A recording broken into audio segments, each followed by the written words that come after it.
É interessante, né? Eu fiz uma live com um conselheiro, um ex-conselheiro do CARF, e nós estávamos conversando, ele dizendo o seguinte: Felipe, a minha filha é estudante de direito, ele contando a história, né? Minha filha é estudante de direito, e eu estou incentivando ela a estudar o ICMS. Aí quando eu ouvi isso, eu fiquei aquela, poxa, professor, mas me explica um pouco mais, porque hoje a gente escuta tanto falar, né? Ah, o ICMS tem prazo de validade, vai deixar de existir lá em 2033 e tal. Aí ele, Felipe, olha, lá no CARF nós estamos estudando por conta dos litígios, né? Nós estamos julgando processos do antigo imposto sobre lucro líquido, que foi extinto há 30 anos. Foi declarado inconstitucional há 30 anos. Aí ele, olha, eu, enquanto tributarista, olho para minha filha e digo para ela que se ela quiser ser tributarista, um dos grandes diferenciais que ela vai ter que ter é domínio e conhecimento do ICMS. E eu achei muito interessante essa fala dele, até trouxe no mesmo dia aqui para uma aula com os nossos alunos, né? Exatamente nesse sentido, porque a gente tem visto um movimento muito grande sendo repetido de que o ICMS vai deixar de existir, que o ICMS vai deixar de existir, como se houvesse um recorte na linha do tempo, que a gente tivesse esse recorte agora em 31 de dezembro de 2025 e só voltasse a trabalhar lá em 2033, 2038, quando de fato a gente não tiver, que eu não acredito nem que isso vai acontecer em 2038, tá? Mas lá na frente, quando a gente de fato tiver menos conflitos relacionados, conflitos que eu digo não no sentido de litígio em si, mas conflitos no sentido de entender, de aplicar a legislação tributária do ICMS. O ICMS ele é o tributo mais importante do país, ele é o maior imposto do país, ele tem muitas particularidades. Todos que estão nos assistindo aqui que lidam com o ICMS sabem das dificuldades que existem para apurar, para ter segurança. Muitas dessas dificuldades em virtude, né, da falta de base dos profissionais quando aprendem e vão lidar no dia a dia com o ICMS, né? Muitos caem de paraquedas, não têm uma preparação, não foram ensinados, não foram preparados, nunca se deram ao trabalho de estudar com mais profundidade, né? Entender a matriz constitucional, entender a regulamentação. E agora, quando vem uma reforma tributária que traz diversas conexões entre ICMS, IBS, CBS, em alguns momentos, eu estava agora na Cefaz discutindo se a CBS É.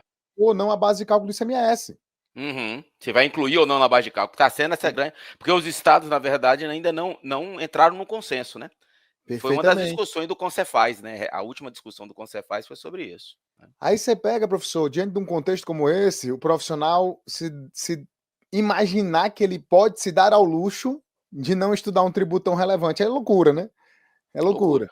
Então, Loucura. até por isso que eu lhe convidei para nós fazermos essa live. Então, queria fazer só esse preâmbulo antes da apresentação do seu material, para a gente poder partir dessa premissa. Quem está nos assistindo aqui, partir dessa premissa. O ICMS é essencial, é relevante para a nossa atuação profissional, enquanto contadores, enquanto tributaristas, e nós precisamos entender cada vez mais dele para poder atuar com segurança. É isso aí, professor. E porque, na verdade, a gente vai ver. Eu fiz aqui até uma linha do tempo, viu? Para poder. Acho que eu vou já mostrar. Eu já vi que ele compartilhou aqui, Felipe.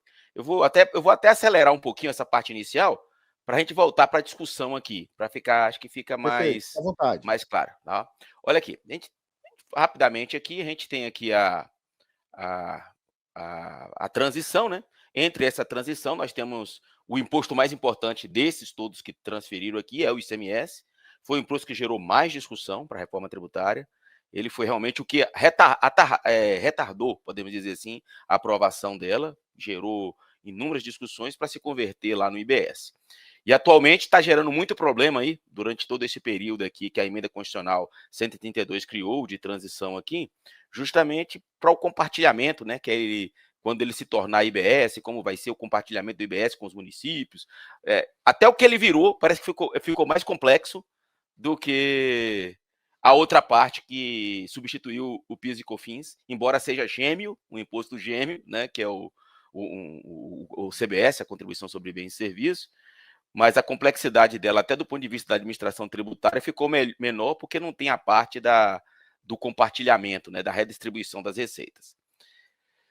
Mas seguindo aqui, nesse período aqui da transição delas de cobrança, né, que foi criada, né, que a própria emenda constitucional criou, você já tem agora um período teste, 2026, todo mundo já está aí preparado por causa da questão do CBS, inclusive que a Lei 227 ela trouxe mais regulamentações para o CBS, dada a urgência, né, para o aproveitamento desses créditos e tal, que tem que ser escriturado.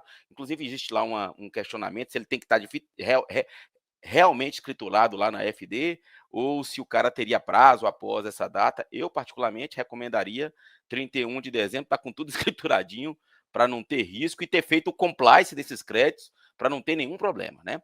Inclusive, é isso que eu recomendo já para o caso do ICMS também, embora a PLP 108 ainda não foi aprovado, e teremos novas regulamentações sobre esses créditos, mas quanto à escrituração, eu não discutiria. Eu basearia no que está lá no próprio Código Tributário, artigo 168, as questões de homologação, eu usava a regra geral, né?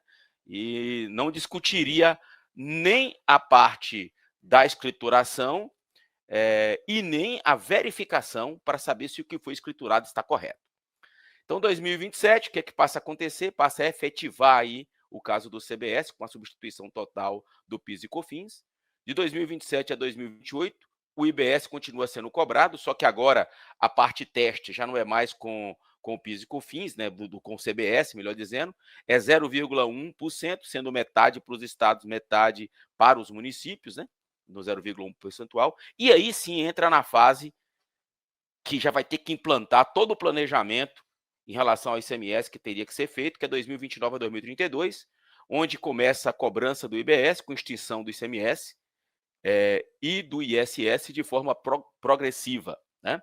Reduzindo 10 pontos percentuais por ano, e os benefícios fiscais, independente do que a LC 170 lá dos benefícios fiscais convalidou, vai sendo reduzida de prazos proporcional até 2033, onde ocorrerá a total extinção, né, oficial do ICMS e do IBS. E aí, gostou desse vídeo? Então vou fazer o pedido de sempre, você já sabe. Clique em curtir, se inscreve no canal, ativa as notificações. Nós estamos com uma meta de agora atingirmos a marca de 70 mil inscritos. Então participe, eu conto com a sua ajuda. Vai lá, se inscreve e eu te vejo no nosso próximo vídeo.